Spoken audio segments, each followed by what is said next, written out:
Next up in the lightweight division, we got Chris Taco Padilla coming in at -180, going up against Markel Mederos, who comes in at +155. Now, starting off on the Padilla side of things, he is now 4-0 in the UFC and on a 7-fight winning streak in total, but he's also finished 3 of his 4 UFC wins.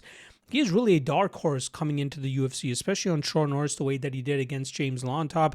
Pretty much dominated Longtop and eventually got that first round submission. Then he dominates Rong Zhu and gets that nasty finish in the second round. Then we had the very close Jai Herbert fight. That was one where it seemed like both guys were kind of just waiting on the other, and then it ended up being Padilla's work in the clinch with his knees that ultimately gave him the win with those 2 first rounds. Then the last fight against Ismael Bonfim. It was a close first round, but I thought it was one that Bonfim edged out, but it wasn't without its consequences. Padilla's pressure and aggressiveness really started to catch up to Bonfim, and we saw Padilla start to take over in the second round and show Bonfim the exit at the ending of that second round as he was able to get a TKO win there. He's very heavy-handed with the power shots that he likes to throw.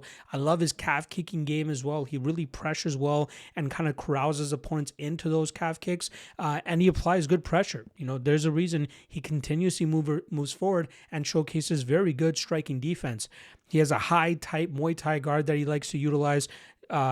Utilizes good head movement to get out of the way of big shots coming his way, and then he likes to clap back with big shots of his own, and most often than not, stamping those combinations with calf kicks. His grappling game is not all that bad either. He doesn't settle for bad positions. He's often working right back to his feet or looking for reversals, and he's very aggressive in terms of looking for finishes. I must say, I very much underrated him when he first came to the UFC, but he is very much showing out now, even so much so to the point that he finds himself as a decent-sized favorite over a highly touted prospect that a lot of people had their eyes on. Now, speaking of that prospect, Markel Mederos, he is 11-1, riding a 9-fight winning streak of his own, with 3 of those wins coming inside the UFC. This former Factory X product now calls the MMA lab home as of his last fight, and that one was against a short notice replacement with the Anthony Pettis FC champion Mark Choinsky. That was a fight where Mederos' athleticism advantage and striking edge allowed him to pick Choinsky apart from distance, battered the lead leg with his own calf kicking game, and nullify most of the grappling of Choinsky.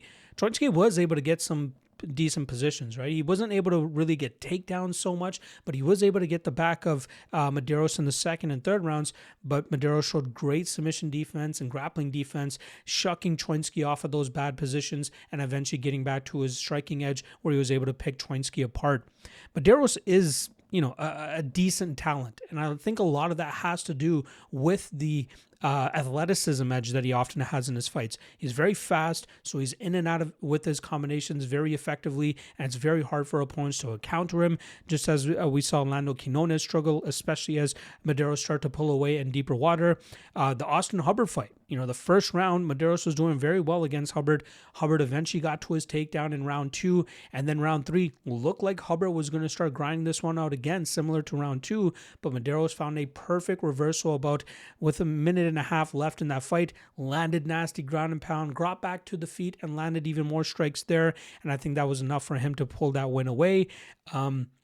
He is a decent talent. He is a guy that I definitely have my eyes on.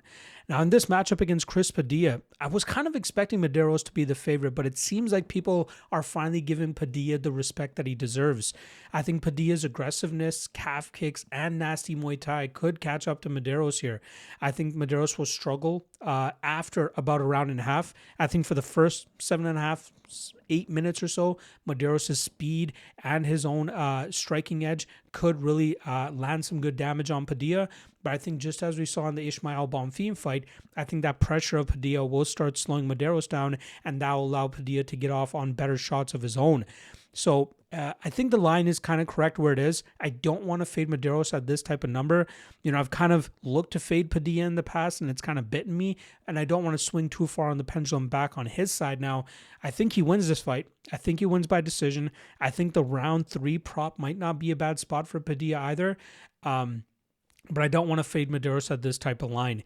If it widens, I might consider a shot on Mederos, but at the current line, I'd stick with Padilla. I think he's going to be a little bit more aggressive and a little bit more successful, especially in rounds 2 and 3, and that should be enough for him to get over the line here. But Mederos will definitely make this fight quite close. But the prediction will stay Padilla, and Padilla by decision.